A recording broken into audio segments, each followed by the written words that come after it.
안녕하세요. 오늘 하루도 사탐데이 도아쌤입니다. 오늘은 2024년도 9월 통합사회 문제풀이 13번부터 이어서 시작하겠습니다. 가사상의 관점에서 나의 문제를 해결하기 위해 적절한 주장을 고르는 문제였어요. 가는 모든 존재가 원인과 조건의 상호 관계에 의해서 끊임없이 생멸한다 라고 주장하네요. 불교의 인연생기와 관련한 문제였어요. 모든 존재가 원인과 조건으로 얽혀있기 때문에 이 세상에 그 어떠한 것도 독립적으로 존재할 수 없고, 모든 존재는 서로에게 원인과 조건이 되어서 얽히고 설켜있기 때문에 스스로 독립적으로 존재한다는 것은 없다라는 주장을 하고 있습니다. 예를 들어 저라는 존재를 구성하는 직접적인 원인은 제 부모님이겠죠.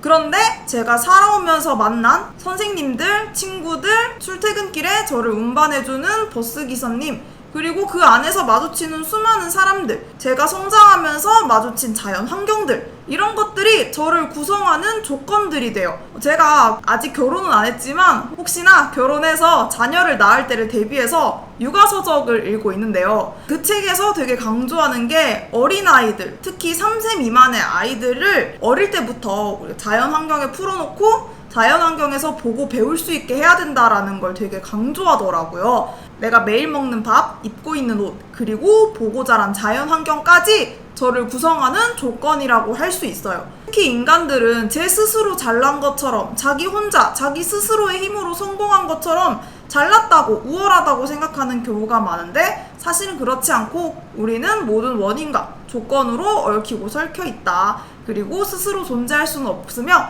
모든 존재는 상호 의존적이다 라는 게 불교의 포인트죠. 그리고 나로 넘어가 보면 나는 지구온난화에 대한 이야기를 하고 있죠. 지구의 온도가 지속적으로 상승해서 대규모 사상자가 나오는 문제가 있다 라고 주장을 하네요. 바로 보기로 넘어가서 기업, 인간을 자연 생태계의 일부로 인식해야 된다. 요거 맞죠? 우리 인간은 자연 생태계의 일부로서 이 자연 안에서 살아갈 수밖에 없어요. 그런데 지구온난화의 원인 중 하나가 우리 인간들이 너무 많이 나무를 베어갔죠. 벌목을 하고, 그리고 도로에 아스팔트를 다 깔아버리고, 이런 식으로 자연 생태계를 파괴했더니 지구의 온도가 높아지고, 또 지구 온도가 높아지니까 빙하가 녹고 해수면이 상승하고 섬들이 물에 잠길 지경에 처했다고 해요. 근데 대한민국에 사는 우리는 섬에 사는 것도 아니고 이렇게 해수면이 상승해서 피해를 볼 일이 별로 없다라고 생각할 수도 있는데, 바다가 뜨거워지니까 제주도 양식 광어들이 16만 마리가 폐사했다고 해요. 그러면 관련한 제주도에서 광어를 양식하는 업종에 종사하는 사람들의 생계가 위험해질 거고요. 더불어 그 광어를 유통함으로써 생계를 이어나가던 사람들도 피해를 볼 것이고, 그리고 횟집을 하던 횟집 사장님들도 피해를 보겠죠. 생물 다양성이 줄어들고 먹이 사슬의 균형이 깨지고, 이렇게 함으로써 나에게 직접적인 피해가 없다고 생각하기도 하는데 직접적으로 피해를 받고 있어요. 인간은 생태계의 일부로서 이 안에서 우리가 살아나가는 거기 때문에 생태계의 일부이고요. 그 점을 인식하고 자연환경을 소중히 보호하는 게 중요하겠죠. 니은 넘어가서 인간에게 주는 이익에 따라 자연을 평가하는 건 아니겠죠. 자연이 나에게 직접적으로 100만원, 200만원을 벌어주는 것이 아니더라도 그 자체로 본질적인 가치가 있고요. 우리가 흔히들 나비 효과라고 하죠. 지구 반대편 나비의 날갯짓 한 번으로 태풍이 일으켜질 수도 있다라는 게 나비 효과예요. 우리는 나비 한 마리, 풀 한 포기, 개미 한 마리를 되게 나의 존재보다 작고 하찮고 보잘것없다고 느끼면서 함부로 대하는 경우도 있는데, 이 모든 자연 생태계의 생물들은, 그리고 무생물들은 서로서로 이어져 있으며 우리의 삶에 직접적으로 영향을 주기도 합니다. 나에게 직접적인 물질적 이익을 주지 않더라도 자연은 그 자체로 본질적 가치를 가지고 있고 나와 동등하게 소중히 대우할 필요가 있어요. 그리고 디귿으로 넘어가서 인간과 자연이 공존할 수 있는 방안을 모색해야겠죠. 당장 우리가 마실 공기와 물이 없다면 우리는 다 같이 죽잖아요. 인간이 눈앞의 이익을 위해서 벌목을 하고 화석 연료를 마음껏 쓰고 이렇게 함으로써 지구의 온도가 높아진다면 인간을 포함해서 지구에 살고 있는 생물들이 더 이상 살아나갈 수 없겠죠. 그러니까 우리가 다 같이 지구에서 건강하게 살아나갈 수 있도록 그 방법을 모색해야겠고요. 리을, 인간은 자연의 주인으로서 지배적 권리를 강화해야 된다. 이것도 아니겠죠. 정답은 기억 디귿입니다. 인간은 자연의 주인이 아니라 이 생태계의 일부일 뿐이에요. 당장 물이 없다면, 당장 우리 지구에 물과 공기가 없다면 살 수 없는 거 마찬가지고요. 지구의 온도가 뜨거워져서 생물 다양성이 파괴되고 이 지구의 먹이사슬의 균형이 깨졌을 때 피해를 보는 것 또한 인간입니다. 인간이 먹이사슬의 최강자로서 함부로 해도 되는 게 아니라 유명한 1960년대 마오쩌둥의 주도하에 실시되었던 대약진 운동 들어보셨나요? 대약진 운동 중 제일 대표적인 것이 제4해 운동이었어요. 4가지 해로운 것들을 제거한다는 뜻인데요. 여기 4가지 해로운 것에는 모기, 파리, 쥐, 그리고 참새가 들어갔어요. 참새가 곡식을 쪼아먹는 것을 본 마오쩌둥이 참새도 해로운 것으로 분류를 하고 이 해로운 참새를 다 잡아 죽이자라고 해서 그 당시에 1억만 마리가 넘는 참새가 죽임을 당했다고 합니다. 곡식을 주워먹던 참새가 1억만 마리가 죽었으니 그러면 농사가 잘 됐을까요? 전혀 아니에요. 전례를 찾아볼 수 없는 대기근이 발생해서 그 당시 굶어 죽었던 아사자가 3천만 명이 넘었다고 합니다. 참새라는 개체가 엄청 줄어들면서 참새가 잡아먹던 메뚜기가 엄청나게 늘어난 거예요. 메뚜기 떼들이 농작물을 닥치는 대로 갉아먹었기 때문에 인간이 수확하고 먹어야 했던 곡식이 완전 줄어든 거고 대기근이 발생한 겁니다. 우리는 저 지나가는 참새 한 마리와 내가 무관하다고 생각하지만 그게 아니라 결국엔 참새가 곡식도 조금 주워 먹겠지만 메뚜기 같은 농사에 방해되는 곤충들까지 잡아 먹었기 때문에 우리의 식탁에 무사히 밥이 올라올 수 있었던 거죠. 그렇기 때문에 저 지나가는 참새 한 마리와 내 삶이 무관하지 않은 겁니다. 나를 구성하는 조건에는 내가 먹는 쌀밥도 들어갔잖아요. 우리가 풀 한 포기, 나무 한 그루, 참새 한 마리, 나비 한 마리를 우리보다 하찮게 여겨선 안 되고요. 나와 동등하게 볼 수 있어야 합니다. 아, 저 참새 덕분에 지금의 내가 또 있는 거구나. 이 나비 한 마리 덕분에 지금의 내가 있는 거구나. 이거를 깨달을 필요가 있어요. 답을 찾는 건 어렵지 않았고요. 14번으로 넘어가겠습니다. 14번은 고대 서양 사상가가 강조하는 삶의 태도를 묻고 있습니다.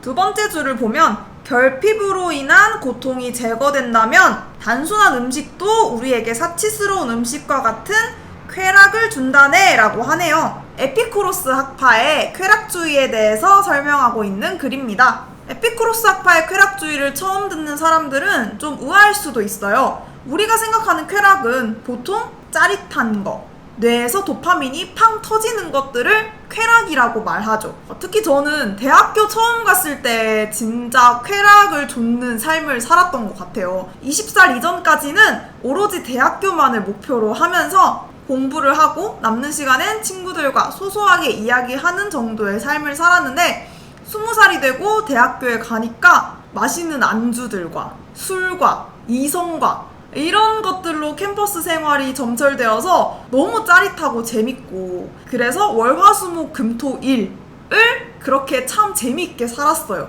근데 그러한 맛있는 음식들 그리고 이성들이 평생의 쾌락을 주는 건 아니더라고요. 오히려 제 삶에 현타를 줄 때도 많았고 맛있는 안주들과 술에 찌들었더니 지금보다도 한 10kg가 더 쪄가지고 제 삶에 장기적으로 봤을 때는 그렇게 좋지 않았어요. 참 살 뺀다고 되게 고생을 많이 했는데 지금 이것도 나름 많이 뺀 건데요. 여튼 사치스러운 음식, 술, 남자, 여자 이런 것들이 주는 쾌락을 추구한 건 아니었어요. 에피쿠로스 학파는. 에피쿠로스 학파가 추구했던 쾌락은 고통의 부재였어요. 그러니까 뭔가를 인위적으로 추구해서 얻는 쾌락이 아니라 내 삶에 고통이 없는 상태만으로도 충분히 쾌락적인 삶이고 만족스러운 삶이고 행복한 삶이라고 한 거예요. 그러니까 우리가 쾌락을 얻는 데는 나에게 욕구가 있다면 그 욕구를 충족한다면 쾌락적이겠죠? 그래서 만약에 내 욕구가 이 정도인데 욕구 충족을 한 4 정도로 충족하면 2나 되는 쾌락을 얻는 거잖아요. 그런데 에피쿠로스 학파는 이 욕구 충족, 분자의 부분을 높이는 게 아니라 오히려 분모를 낮춰서 쾌락을 증진하고자 한 거예요. 예를 들면 내가 욕구가 1이고 똑같이 욕구 충족이 4 정도로 된다면 나의 쾌락은 2배나 늘어나잖아요. 4 정도의 쾌락이나 얻는 거예요. 그러니까 똑같은 욕구가 충족되었더라도 애초에 내가 가진 욕구가 작다면 그 욕구 충족으로 인하여 내가 얻는 쾌락이 엄청 커지는 거죠. 사실 인간이 살아가면서 얻을 수 있는 쾌락은 한계가 있어요. 왜냐하면 그런 사치스러운 음식들, 술 이런 것들은 엄청 비싸죠. 요즘 술값들도 너무 비싸서 술집 가서 술을 먹기가 너무 부담스러워요. 한번 친구들이랑 마음 먹고 술 마시고 놀자 하면 5만 원은 기본으로 우습게 깨지고 한 10만 원 정도는 잡고 놀아야 되는데 제 월급은 그대로고 이러니까는 좀 친구들도 좀 만날 때 이제 약속 잡히면 긴장하게 되고 오늘 또 돈 얼마나 쓸까 이러면서 사실 그래서 우리가 인간이 욕구를 충족할 수 있는 건 한계가 있단 말이죠. 근데 내가 계속 나 친구 만나고 싶어, 나 친구 만나서 술 마시고 맛있는 음식 먹고 싶어 이런 욕구가 크다면 한 번 친구들을 한 달에 한 번 만나는 걸로는 좀 불만족스러울 수 있어요. 그런데 나는 친구들 만나도 상관없고 안 만나도 상관없고 집에 있는 것도 충분히 재밌어 라고 생각하면서 분모의 숫자를 낮춘다면 친구를 한 달에 한 번 만나는 걸로도 쾌락이 엄청 커지겠죠. 그리고 2달에 한 번 만나더라도 괜찮을 거예요. 이런 식으로 우리가 욕구를 충족하려고 막 적극적으로 애쓰지 말고 애초에 내가 바라는 걸 줄인다면, 내가 하고 싶은 거, 내가 원하는 거를 너무 열망하지 않는다면은 내 쾌락이 증진된다 라고 하는 게 에피쿠로스 학파입니다. 선지로 넘어가서요. 1번 모든 욕구를 적극적으로 충족시키는 게 그러니까 아니죠. 에피쿠로스 학파는 그래서 소극적 쾌락주의자라고 불리기도 해요. 적극적으로 뭔가를 추구하고 내가 행동하는 게 아니라 애초에 내가 나는 그렇게까지 하지 않아도 돼, 나 친구 그렇게 많이 안 만나도 돼, 나 그렇게 좋은 음식 먹지 않아도 돼 라고 한다면 딱히 그런 좋은 음식을 먹지 않는 삶에 만족할 거예요. 저는 좀 막립이라 가지고 아무거 되게 자잘 먹고 라면으로 한 끼를 먹어도 되게 좀 만족스러워 하거든요. 그런데 만약에 제가 나는 오마카세 가고 싶어, 나는 최소한 패밀리 레스토랑에서 매일 식사를 하고 싶어 이런 욕구를 가지고 있다면 그러니까 저녁에 라면 먹는 내 삶에 너무 불만족스러울 거고 쾌락이 없는 삶일 거잖아요. 그런데 나는 라면 한 끼로 먹어도 되고 밥 안 먹어도 상관없어 라고 생각한다면 라면 한 끼를 먹었을 때도 만족스러울 거고요. 어차피 일반 사람들이 매일매일 10만원, 20만원짜리 음식을 먹고 살 순 없잖아요. 그러니까 애초에 내 생각을 나는 라면으로 한 끼를 먹어도 상관없어, 라면 너무 맛있어 이런 식으로 생각한다면 한 끼를 먹어도 굉장히 만족스러울 테고 내 삶은 쾌락으로, 만족감으로, 행복으로 가득 찰 수 있겠죠. 2번으로 넘어가서요. 그래서 행복을 위해 사치스러운 삶을 추구해서는 안 된다. TV에 나온 연예인들을 보면서 나도 저렇게 비싼 코트를 입고 싶어, 나도 저렇게 비싼 옷을 입고 싶어, 나도 저렇게 비싼 집에서 살고 싶어 이런 사치를 좇는다면 지금 내 삶에 너무 불만족스러워지고 쾌락이 없어지니까 지금 삶에 만족하고 지금 내가 가진 것에 어느 정도 만족하는 게 필요하겠죠. 3번으로 넘어가서 참된 쾌락을 위해 그렇다고 모든 욕구를 없애서는 안 돼요. 에피쿠로스 학파는 필수적인 욕구를 어느 정도 충족하면서 사는 삶이 필요하다고 합니다. 왜냐하면 분자의 욕구 충족이나 분모의 욕구가 둘 다 0이 되어버리면 또 안 되잖아요. 에피쿠로스 학파도 나름 쾌락주의자인데 이 쾌락의 숫자를 올리는 걸 중시해요. 근데 욕구 충족, 분자를 통해서 이 숫자를 높이는 게 아니라 분모를 낮춤으로써 쾌락의 값을 올리는 전략을 선택한 거예요. 그렇기 때문에 0이 되어서는 안 됩니다. 모든 욕구를 없애야 하진 않고요. 필수적인 욕구는 어느 정도 충족해야 된다는 겁니다. 예를 들면 식욕이라는 게 있겠죠. 너무 굶으면 고통스럽잖아요. 저는 사실 조금 한 끼만 덜 먹어도 조금 고통스럽거든요. 그런데 이제 막 그 기간이 너무 지속되면 아사를 하기도 하니까 굶어 죽을 수도 있기 때문에 어느 정도 이런 필수적인 쾌락은 충족해야 된다고 했어요. 그리고 4번 행복한 삶을 위해 욕구를 분별하고 절제해야 된다. 정답입니다. 우리가 가진 욕구에는 식욕만 있는 건 아니죠. 예를 들면 성욕이 있죠. 에피쿠로스 학파는 성욕을 자연적이지만 필수적이지 않은 욕구라고 했어요. 요즘 도덕 시간에도 제가 성윤리 시간에 이런 성적 호기심이 드는 건 자연스러운 거다. 그렇지만 이거를 다른 운동이나 축구, 농구 같은 운동으로 좀 승화시킬 필요가 있다. 이런 식으로 수업을 하는데 물론 성욕이 생기는 건 자연스러운 거예요. 그렇지만 충족이 되지 않는다고 죽는 건 아니죠. 우리의 식욕은 충족되지 않으면 진짜 굶어 죽잖아요. 한 21일인가? 하여튼 인간이 밥을 먹지 않고 살 수 있는 기간이 그렇게 길지 않아요. 그런데 성욕은 충족되지 않으면 조금 고통스러울 수는 있겠지만 죽진 않습니다. 내가 이게 진짜 내 삶의 필수적인 욕구인가? 이거 없으면 내가 죽는가? 이 정도는 생각해 볼 필요가 있어요. 더불어서 명예욕 같은 것들도 있죠. 나는 국회의원 하고 싶어, 대통령 하고 싶어, 우리 반 반장이 되고 싶어 우리 회사 팀장이 되고 싶어. 이런 것처럼 내가 승진하고 싶고 어떤 감투를 쓰고 싶은 명예욕이 있어요. 물론 이걸 되면은 욕구 충족이 되어서 쾌락의 값이 커지겠죠. 그런데 내가 팀장 하고 싶다고, 반장이 되고 싶다고, 승진하고 싶다고 내 마음처럼 인생이 되진 않습니다. 그러니까 오히려 내 분모를 낮춰서 나 팀장 되면 좋은데 안 돼도 상관없어. 나 반장 되고 싶은데 안 돼도 상관없어. 나 승진하고 싶은데 안 돼도 괜찮아 라고 한다면 지금 내 삶으로도 충분히 쾌락을 느낄 수 있다는 거예요. 이런 식으로 식욕, 성욕, 명예욕을 예시로 드는데 심지어 명예욕은 자연적이지도 않고 필수적이지 않은 욕구에 들어가기 때문에 이것들을 잘 분별하고 절제하는 삶이 필요합니다. 물론 식욕도 필수적이긴 하지만 어느 정도만 충족되어야지 너무 과하게 먹는다거나 너무 비싼 음식에 내 입이 길들여져 버리면 오히려 고통을 낳게 되겠죠. 맛있는 음식이나 사치스러운 물건들이 주는 쾌락은 그 순간일 때가 많죠. 맛있는 음식 먹을 때만 행복하고 비싼 물건 살 때만 행복하죠. 그 물건을 사고 한 일주일 정도는 행복할 수 있어요. 그런데 한 1년, 2년이 지나면 또 어디선가 처박아두고 잘 안 보고 있기도 하고 사치스러운 삶은 우리에게 순간의 쾌락만 주기 때문에 이를 잘 분별하고 절제할 필요가 있습니다. 그리고 5번, 정신적 쾌락이 아닌 육체적 쾌락을 추구해야 된다. 이 또한 아니죠. 아까도 말했듯이 성욕은 필수적이지 않은 욕구예요. 그걸 충족하지 않는다고 해서 내가 당장 죽진 않는단 말이죠.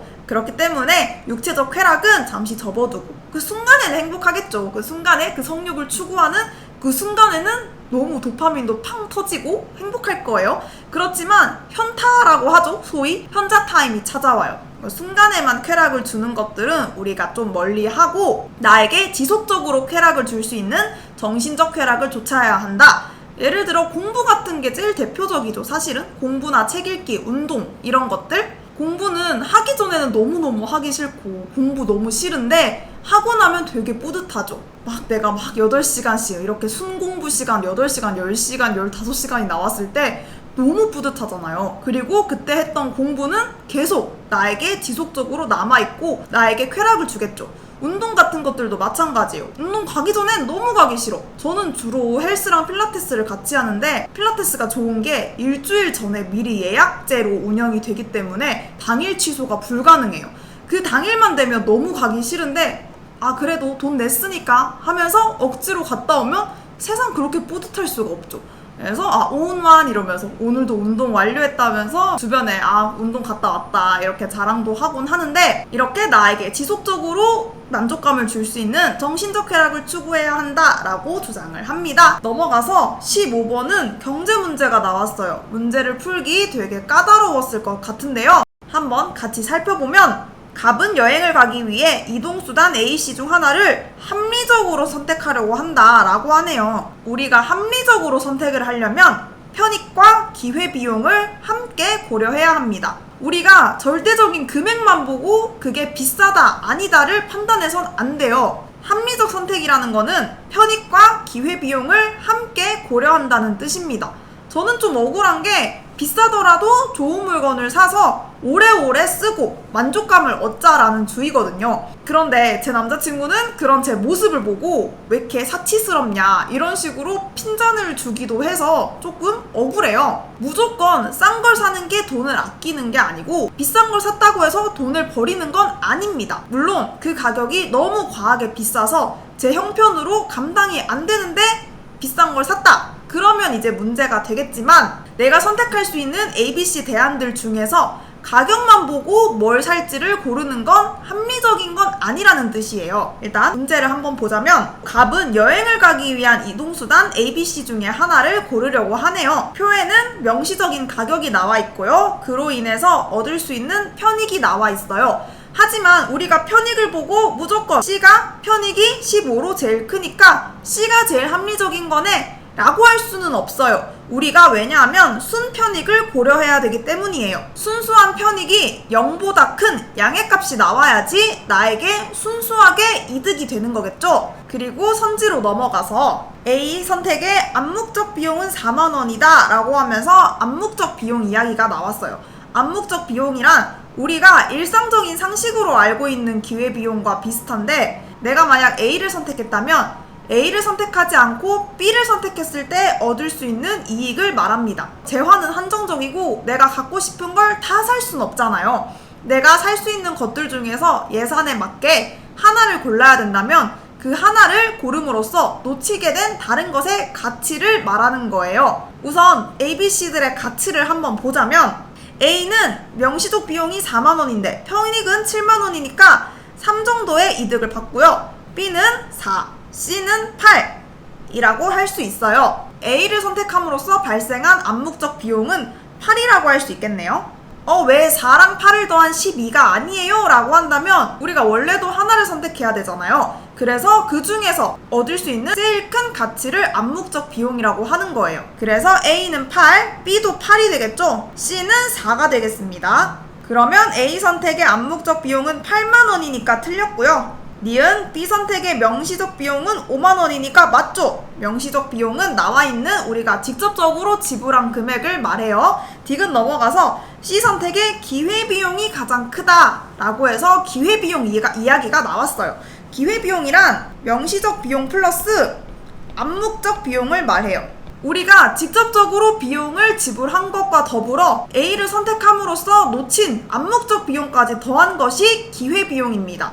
그래서 우리가 흔히 일반적으로는 기회비용을 암묵적 비용이랑 똑같은 뜻으로 알고 있긴 해요. 그런데 경제학 용어에서 엄밀히 말한 기회비용의 뜻은 암묵적 비용 플러스 명시적 비용을 이야기합니다. 이 점을 알고 C의 기회비용을 한번 알아보자면 8 더하기 4니까 12가 되겠고요. 8 더하기 5, 13, 그리고 4 더하기 7, 11의 기회비용이 되겠네요. C의 기회비용이 가장 적다고 할 수 있습니다. 그럼 정답은 자연스럽게 니은 리을 4번이겠는데 리을 선지를 한번 살펴보자면 기억이 10으로 변동되면 B 선택의 기회비용은 감소한다 라고 나와 있어요. 기억이 10으로 변했다면 C를 선택함으로써 얻은 편익이 15니까 순수하게는 5만원 정도를 이득봤다고 할 수 있고요. 그러면 B의 암묵적 비용은 5가 되겠죠. 그래서 5 더하기 5는 10이니까 B의 기회비용은 10으로 감소를 하겠어요. 그래서 정답은 니은 리을 해서 4번입니다. 정답을 찾기엔 쉬웠을 수도 있는데 되게 어려운 문제였어요. 오늘도 이렇게 통합사회 문제를 같이 살펴봤는데 오늘도 유익하고 재미있는 시간이었으면 좋겠습니다. 오늘도 사탐데이!